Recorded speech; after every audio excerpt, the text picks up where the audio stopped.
तो चलिए आज की वीडियो में बात करेंगे फ्लिपकार्ट के एस्टिमेट नेट सेटलमेंट के बारे में। तो फ्लिपकार्ट का सेलर पैनल मैंने यहाँ पर ओपन कर लिया है। ये हमारे एक सिल्वर क्लाइंट का अकाउंट है। तो इस पे हम चेक करते हैं, काफी टाइम से ये अपडेट आया है और सेलर मुझसे क्वेरी कर रहे थे, सर आप इसको समझाइए एक बार, ये एक्चुअल में सही है नहीं है, क्या इसमें रहता है, इस पे हमें भरोसा करना चाहिए या नहीं करना चाहिए। तो चलिए आज कंप्लीट उसी पे बात करूंगा, एक एक पॉइंट समझाऊंगा कि ये एक्चुअल में ये लोग कैलकुलेट कर कैसे रहे हैं और इस पे हमें भरोसा करना चाहिए या नहीं करना चाहिए। देखिए आप लिस्टिंग प्राइस में आ जाएंगे, यहाँ पर क्लिक करेंगे तो यहाँ पर भी ये एस्टिमेट नेट सेटलमेंट आपको शो हो जाएगा। इसके अलावा अगर आप यहाँ पर कैलकुलेटर में क्लिक करेंगे तो यहाँ पर इसका काफ़ी डिटेल वर्जन आपको देखने को मिलेगा। अब इसको हम पूरा स्टडी करेंगे, आपको मैं एक एक पॉइंट बताऊंगा किस बेस पे इन्होंने इसको इंट्रोड्यूस करा है, इसका मतलब कैलकुलेशन कैसे हो रहा है और इस पे एक्चुअल में हमें बिलीव करना चाहिए नहीं करना चाहिए। So welcome to Rishi commerce. Video को लाइक नहीं करते यार आप लोग, तो वीडियो को लाइक कर दो और एक कमेंट आपसे जरूर चाहूंगा। बहुत सारे सेलर ऐसे हैं जो रेगुलर कमेंट करते हैं, कई सेलर कभी कमेंट नहीं करते, बस वीडियो देखते हैं, फायदा उठाते हैं, दैट्स इट। कमेंट कर दो, सब्सक्राइब कर देना और शेयर कर देना ये वीडियो सारे फ्लिपकार्ट सेलर्स तक, ठीक है। चलिए अब यहाँ पर अगर आप आएंगे, कोई भी प्रोडक्ट आपका है, आपने उसका कोई ना कोई लिस्टिंग प्राइस रखा हुआ होगा। पहली चीज, जैसे ही आप उस प्रोडक्ट का लिस्टिंग प्राइस रखोगे, यहाँ पर एस्टिमेट नेट सेटलमेंट करके उसका जो वैल्यू है वो दिखाएगा कि आपके बैंक में कितना आने वाला है। तो यहाँ पर दिखा रहा है कि 649 रुपीज अगर आप रखते हो तो 330 रुपीज दिखी आपके अकाउंट में यहाँ पर आने वाला है, ठीक। अब सेम फ्लिपकार्ट और शॉप्सी, यहाँ पर दो चीजें लिखी हुई हैं। अगर मैं शॉप्सी की बात करूं तो यहाँ पर 330 रुपये दिखा रहा है और फ्लिपकार्ट की बात करूं तो अगेन सेम चीज यहाँ पर दिखा रही है। चलिए हम इस प्राइस को थोड़ा मॉडिफाई करके देखते हैं एक बार। मान के चलिए आपने प्रोडक्ट का प्राइस रखा 500, तो देखते हैं इसका सेटलमेंट कितना शो हो रहा है। अब यहाँ पर 221 रुपये शो हो रहा है, शॉप्सी में भी 221 ही शो हो रहा है। तो दोनों में ये ऑलमोस्ट सेम हो रहा है, क्योंकि अभी शॉप्सी में भी कमीशन वगैरह फ्लिपकार्ट ने चालू कर दिया है लेना, उस पर भी वीडियो बना दी है, जाके चेकआउट कर लेना, राइट। अब ये किस हद तक सही है उस पर बात करने वाले हैं और कैसे ये कैलकुलेट हो रहा है उस पर बात करेंगे। अब यहाँ पर आप देखिए, एक्चुअल में यहाँ पे लिखा है एस्टिमेट नेट सेटलमेंट क्या है, is your product cost plus margin after deducting estimate return cost, market place fees, taxes from your listing price, right. तो आपका लिस्टिंग प्राइस में से ये माइनस कर देंगे। क्या क्या चीजें माइनस करेंगे, सबसे पहले तो फीस एंड टैक्सेस जो भी लगने वाले हैं, प्लस रिटर्न्स की कॉस्ट भी ये यहाँ पर माइनस करने वाले हैं। तो ये एक्चुअल में कैलकुलेट कैसे हो रहा है वो चलो उस पर बात कर लेते हैं। आप यहाँ पर देखोगे एक वीडियो भी इन्होंने दे रखी है, इस वीडियो में इन्होंने काफी डिटेल में समझा रखा है। आप चाहे तो वीडियो देख के भी समझ सकते हैं, डिटेल्स में जानना चाहे तो यहाँ पर डिटेल्स भी इसकी लिखी हुई है। अभी हम हाई डिटेल करेंगे और सी हाउ पे क्लिक करेंगे। अब मान के चलिए किसी प्रोडक्ट का प्राइस, यहाँ पर लिस्टिंग प्राइस है 500 रुपये, राइट। होल फिगर के लिए मैंने यहाँ पर 500 रुपये ले लिया है, ठीक। तो ये 500 रुपये लिस्टिंग प्राइस हो गया। अब सबसे बड़ी चीज यहाँ पर ये होती है, जब आप लिस्टिंग करते हो, सबसे बड़ी गलती ही यहाँ पर आ गई है। जब आप लिस्टिंग करते हो आप एक लिस्टिंग प्राइस डालते हो, बट मैं आपको बता दूं 60% टाइम आपका प्रोडक्ट जो है लिस्टिंग प्राइस पे सेल नहीं होता। आपका प्रोडक्ट सेल होता है फाइनल प्राइस पे। फाइनल प्राइस का मतलब आपने लिस्टिंग प्राइस रखा हुआ है, आप उसके बाद उसमें कुछ प्रमोशंस चलाओगे, तो उस चक्कर में प्रोडक्ट का प्राइस कुछ और हो जाएगा, राइट। और मैक्सिमम टाइम सेलर्स कोई ना कोई प्रमोशन एक्टिव करके रखते हैं। तो 500 रुपये का प्रोडक्ट अगर आपने लिस्ट करा है तो मैक्सिमम टाइम ये 450 के आसपास आप सेल करने वाले हो।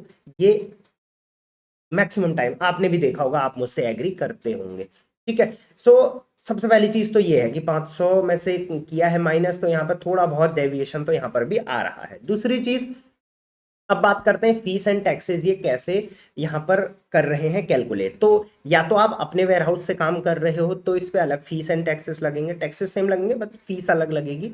और अगर आप एफबीएफ से कर रहे हो तो अलग लगने वाली है। बट यहाँ पर सेलर जो है वो अपने वेयर हाउस से काम कर रहे हैं।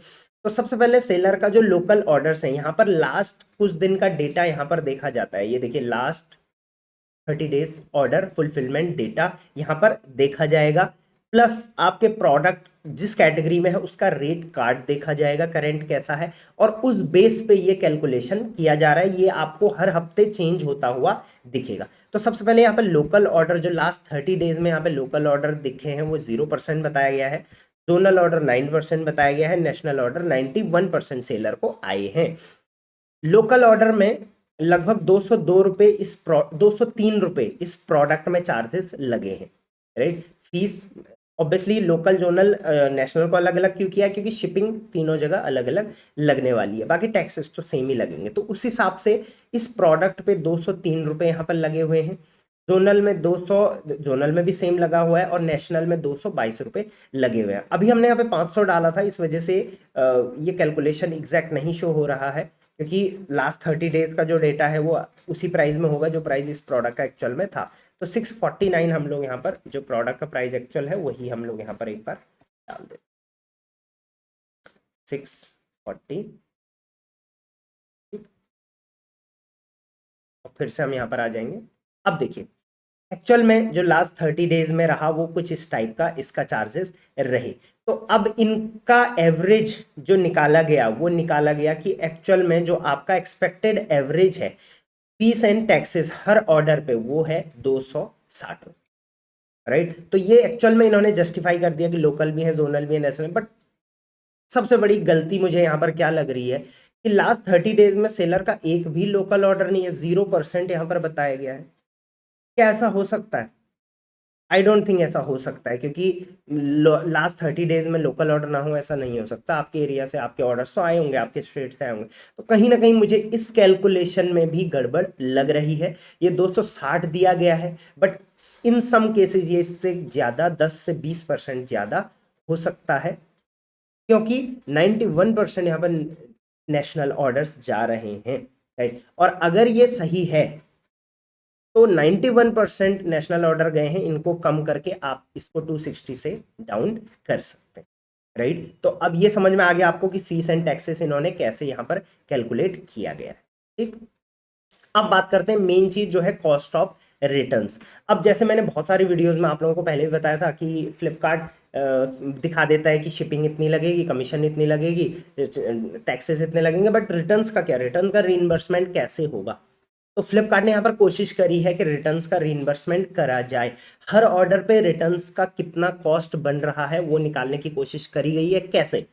सबसे पहले based on current rate card. सबसे पहले तो करेंट रेट कार्ड में फॉरवर्ड शिपिंग कितनी लग रही है और रिवर्स शिपिंग कितनी लग रही है, प्लस रिटर्न्स में क्या क्या चार्जेस लग रहे हैं, राइट। रिटर्न्स में एक्चुअल में क्या क्या चार्जेस लगते हैं उसकी वीडियो में इसके बाद डाल दूंगा, ठीक है।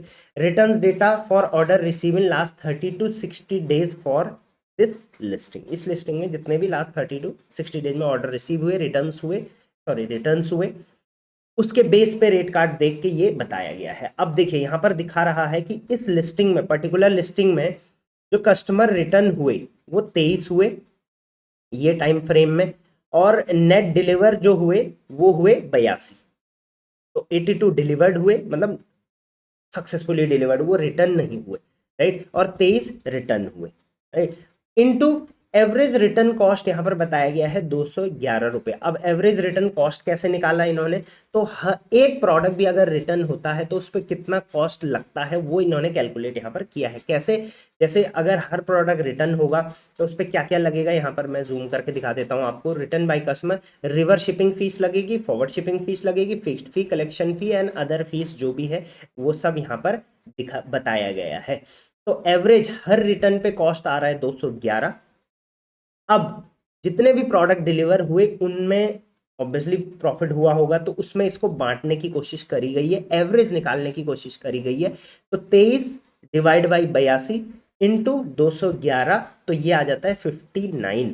तो इस हिसाब से हर ऑर्डर पे जो एवरेज रिटर्न कॉस्ट डिवाइड होके बंट जा रहा है, रीइंबर्स हो जा रहा है, जिसे मैं कहता हूँ वो है 59 रुपीज।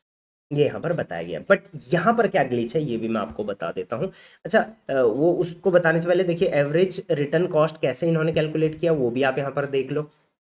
सेम करा तो ऐसा ही है कि भाई फॉरवर्ड शिपिंग कितनी लगी, रिवर्स शिपिंग कितनी लगी, फिक्स्ड फी कितनी लगी, उसमें चार्जेस क्या क्या लगे, लेकिन वो भी लोकल, जोनल और नेशनल में अलग अलग लगे होंगे, राइट। तो लोकल में 0% बताया गया है, जोनल 30% रिटर्न हुए थे, नेशनल 70% रिटर्न हुए थे। इसलिए मैं हमेशा बोलता हूँ नेशनल ऑर्डर्स में दिक्कत आती है।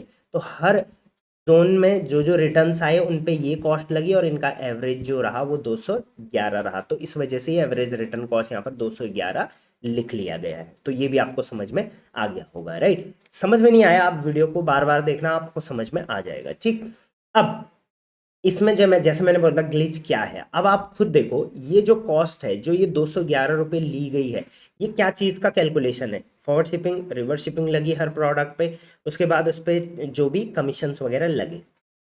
अब यहाँ पर एस्टिमेट मतलब फ्लिपकार्ट की तरफ से ये रखा जा रहा है माइंड में कि वो प्रोडक्ट आपके पास सेफली पहुंच गया, बट कई केसेस में प्रोडक्ट टूट फूट में आया, वहाँ पर क्लेम कम मिलता है, तो ऑब्वियसली वहाँ पर वो लॉस इसमें कवर्ड नहीं है।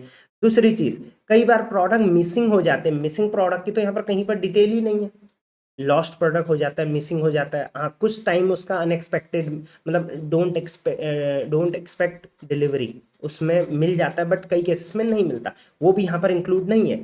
तीसरी चीज़, इसमें पैकेजिंग की कॉस्ट इंक्लूड नहीं है, राइट? तो इस टाइप के इसमें छोटे छोटे कॉस्ट इंक्लूड नहीं है। तो जो ये 59 अभी दिया गया है हर ऑर्डर पे, ये 59 नहीं, मेरे हिसाब से ये 10 से 15% और ऊपर होगा, ठीक? लगभग अगर ये 59 है तो मेरे हिसाब से 70 के आसपास रहेगा, ठीक है? तो इस हिसाब से देखा जाए, अगर फ्लिपकार्ट की कैलकुलेशन के हिसाब से देखा जाए, तो ये बोल रहे हैं कि 649 रुपीज़ का प्रोडक्ट है आपका, ऑब्वियसली लिस्टिंग प्राइस में ही सेल हुआ है, ये सब दिखाया गया है। फीस एंड टैक्सेस पे 260 रुपये लगभग लगेंगे, कॉस्ट ऑफ रिटर्न इसमें 59 रुपीज़ लगेगी। तो आपका जो एवरेज एस्टिमेट नेट सेटलमेंट इस प्रोडक्ट को बेच के मिलेगा वो 330 रुपये मिलेगा। अब अगर आप ये माइंडसेट से अपनी प्राइसिंग करोगे, मतलब आपने 649 रुपीज़ रखा, आपने बोला यार 330 रुपये मेरे बैंक में आएंगे सारा कुछ काट के, रिटर्न्स भी रिइंबर्स हो गया, सब कुछ टैक्सेस वगैरह सब ले लिए, 330 रुपये मेरे अकाउंट में आए, आप खुश हो गए कि यार बढ़िया हो गया, मेरा ये पड़ा था प्रोडक्ट 250 रुपये का, तो मेरे को लगभग इसमें 80 रुपये का प्रॉफिट बन रहा है पर प्रोडक्ट सेल पर। बट ऐसा बिल्कुल भी नहीं होने वाला है। मैं आपको बता दूं, जैसे मैंने बताया यहाँ पर भी थोड़ा ग्लिचेस दिख रहे हैं मुझे, यहाँ पर भी, यहाँ पर भी। तो ये 330 की बजाय आप खुद सोचो, अगर ये 349 की बजाय, जैसे इनिशियली आप यहीं पर लगा लो 349, 649 की बजाय ये 600 में मैक्सिमम टाइम सेल होने वाला है, क्योंकि इस पर टैक्स आपके जो है जो और चार्ज है, तो ये 320 की बजाय आपका जो एस्टिमेट नेट सेटलमेंट है वो 293, तो आपको 293 ही मिलने वाला है। प्लस जो ये और इसके ग्लिचेज हैं, इसकी वजह से ये 293 भी नहीं मिलेगा आपको, जो मिलेगा लगभग इसमें से भी मैं 10 से 15% और कम करूंगा, तो ये 270 के आसपास यहाँ पर आपको सेटलमेंट मिलने वाला, राइट? जो कि नेट एस्टिमेट नेट सेटलमेंट मेरी तरफ से रहने वाला है। तो कुल मिला के इस अगर पूरी वीडियो पे समरी बताएं, तो पहली चीज़ हमने समझी कि फ्लिपकार्ट का जो एस्टिमेट नेट सेटलमेंट है, ये कैसे कैसे फ्लिपकार्ट कैलकुलेट कर रहा है, कैसे कैसे ये चीज़ें यहाँ पर आ रही हैं, ये नंबर्स। दूसरी चीज़, इन सब में क्या क्या ऐसे छोटे छोटे ग्लिचेज हैं जो फ्लिपकार्ट ने अकाउंट में नहीं लिए। और तीसरी चीज़, आपको इस कैलकुलेटर पे कितना % भरोसा करना चाहिए, वो भी मैंने आपको बता दिया। आई होप ये वीडियो में जो मेरा आपको समझाने का मकसद था वो समझा चुका हूं मैं आपको। आप इस हिसाब से अपने प्रोडक्ट की कैलकुलेशन वगैरह कर लेना। बाकी कोई और डाउट है, मेरे टीम्स के नंबर दे रखे हैं, डायरेक्ट कांटेक्ट कर सकते हैं, मुझे कमेंट कर सकते हैं कोई भी क्वेरी के regarding. Till then, thank you very much, keep selling on Flipkart.